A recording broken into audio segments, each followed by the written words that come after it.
Hey everyone, it's triplemangothreat, and today we're talking about an awesome deck that rewards us when we play enchantments by giving us card draw, and our commander's going to get bigger with the more enchantments we have. Let's jump right into it. Our commander is Tuvasa the Sunlit. For a green, white, and blue, we have a 1/1 Merfolk Shaman that's going to get +1/+1 for each enchantment we control. And whenever we cast our first enchantment each turn, we get to draw a card. Getting our commander on the battlefield as soon as possible is very important to us, so with cards like Azorius, Selesnya, and Simic Signet, we can get our mana fixed to be able to cast Tuvasa. As you can see, Tuvasa has to have green, white, and blue, so cards like Soul Ring isn't going to help us cast our commander any sooner. We also have enchantments that are going to help us ramp as well. We have Dawn's Reflection, Fertile Ground, and Wild Growth. So while we have our commander out, we can actually be ramping and drawing cards. Speaking of drawing cards, let's talk about Eidolon of Blossoms, Mesa Enchantress, Setessan Champion, and Verduran Enchantress. Whenever we cast an enchantment or an enchantment enters the battlefield, we're going to be drawing a ton of cards, and the more cards we're drawing, the more enchantments we can draw into and draw even more cards. Now we're going to be drawing a lot of cards, so to combat that we have Reliquary Tower and Thought Vessel. Giving ourselves no max hand size is really nice, and it's no biggie if we lose these cards, because if we have to get back our cards from the graveyard, we can use cards like Auramancer, Hannah's Ship's Navigator, Silent Sentinel, and Sun Titan. Auramancer is a one-time thing. It's going to let us get an enchantment back to our hand, while Hannah can repeat this effect, which is really helpful, and it can also target artifacts. When Silent Sentinel attacks, we can return an enchantment straight from our graveyard to the battlefield, and it's a flying 4/6, so it's pretty likely that it won't be blocked, and we can keep attacking with it every turn to get back even more enchantments. And Sun Titan is just an all-around great card. It can bring back anything with CMC 3 or less, which means lands can be brought back as well, like Terramorphic Expanse and Evolving Wilds. Now our commander is going to let us draw a card when we cast our first enchantment each turn, so we can draw even more cards with Alchemist's Refuge and Leyline of Anticipation. These cards will allow us to give our cards flash, which means they now have instant speed, so we can start casting enchantments on our opponent's turns,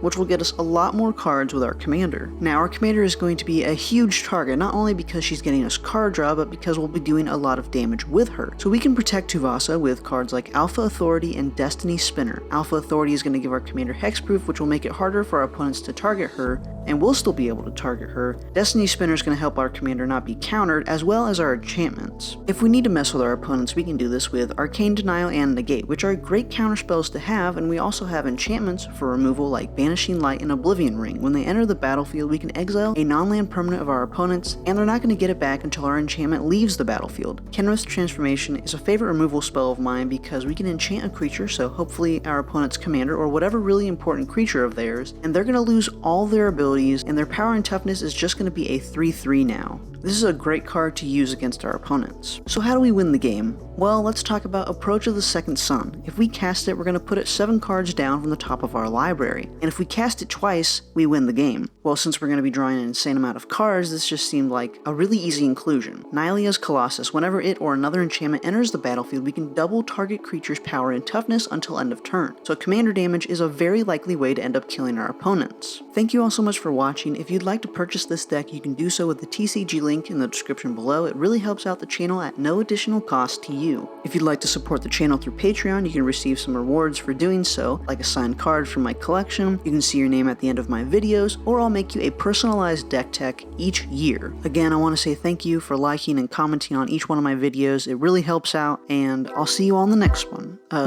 Peace.